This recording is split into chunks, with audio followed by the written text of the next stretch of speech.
Hi, I'm Priya, 29 years old, living in Mumbai, pretending to have my life together while secretly falling apart over a man I swore I'd never catch feelings for. It started 6 months ago when my company hired Vikram as the new creative head. The first time I saw him, he was standing in the conference room with rolled-up sleeves, laughing at something on his laptop. Our eyes met for just 2 seconds. That was it. Nothing dramatic. No slow-motion moment. Just a quiet little spark that I ignored. I told myself he was just another charming guy who'd eventually disappoint me. I'd been burned before. Badly. So I kept my distance. Professional smiles. Quick hi in the pantry. That was all. But life had other plans. One Thursday night, I was working late on a pitch that was due the next morning. The office was almost empty. I heard footsteps and looked up to see Vikram walking towards my desk with 2 cups of coffee. "Thought you might need this," he said, placing one in front of me. His voice was low, slightly tired, but warm. I smiled. "Thanks. You didn't have to." "I know," he replied, leaning against my desk. "But I wanted to." That was the first real conversation we had. We ended up talking for almost 2 hours about everything and nothing. Work stress, terrible bosses we'd had in the past, our favorite playlists, the fact that both of us secretly hated small talk at parties. When I finally left the office that night, my heart was doing something stupid. Racing. Fluttering. The kind of feeling I thought I'd outgrown. The next few weeks were dangerous. We started accidentally staying back together. He'd message me at 11:30 p.m. saying, "Still at office?" And I'd reply even when I was already home, just to keep talking. Our chats moved from work to personal, deep personal. He told me about his younger sister, who passed away when he was 19. I told him about my parents' divorce and how I still feel like I have to hold everything together. One night, he sent me a voice note at 1:45 a.m. His voice was husky from lack of sleep. "Priya, I don't know why, but talking to you feels like the only real thing in my day." I listened to that voice note 4 times. Then I stared at the ceiling for an hour, smiling like an idiot. Then came the first twist. We were at the office Diwali party. The lights were dim, music was playing, and somehow we ended up on the terrace alone. The city glittered below us. He looked at me, really looked at me, and said, "You know, I almost didn't take this job." "Why?" I asked, my heart suddenly loud in my chest. He stepped a little closer. "Because I saw your profile on the company website before joining. And something told me, if I met you, I was going to be in trouble." The air between us became heavy. Intense eye contact. The kind where you forget how to breathe. For a second, I thought he was going to kiss me. Instead, he just whispered, "I really like talking to you, Priya. More than I probably should." And then he walked away, leaving me standing there with shaking hands and 1,000 questions. After that night, things got complicated.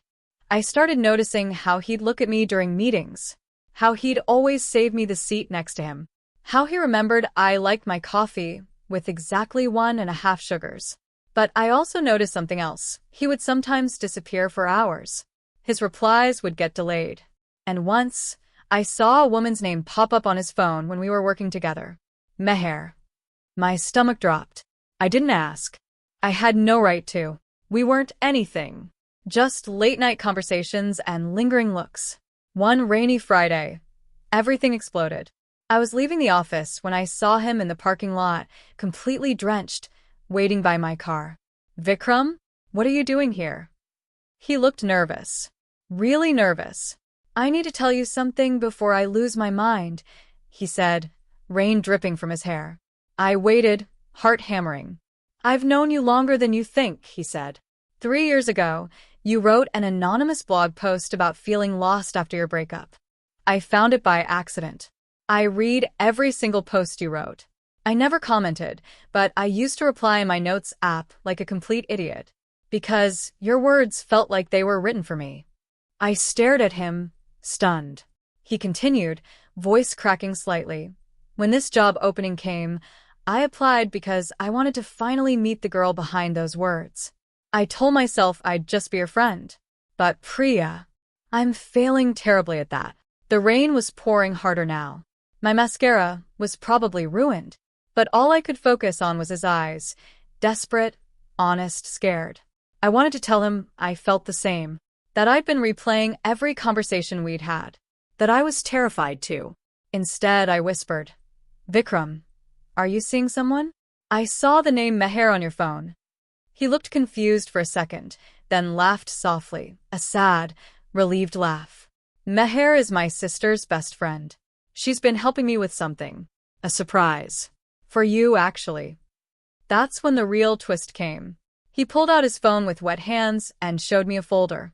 Inside were screenshots of my old blog posts, beautifully designed into a small digital book. He'd been working on it for months. A letter to the girl whose words once saved him from his own darkness. I was going to give this to you on your birthday next month, he said. But I can't wait anymore. Because every time I look at you now, I feel like I'm running out of time to tell you the truth. He stepped closer, rain mixing with what might have been tears on his face. I'm in love with you, Priya. Not the version of you at the office. Not the professional, put-together Priya. The real one. The one who writes at 3 a.m. when she can't sleep. The one who's scared of being left. That Priya. I didn't kiss him that night. I just hugged him in the rain, both of us shaking, from cold, from fear, from everything we'd been holding back. Because love like this, it doesn't feel safe. It feels like jumping off a cliff and hoping someone catches you. And right now, I'm still falling. What do you think happens next? Did I finally let myself love him? Or did my fear ruin everything? Comment part 2 if you want to know how this story ends, because trust me, the biggest twist is still coming. Red Heart.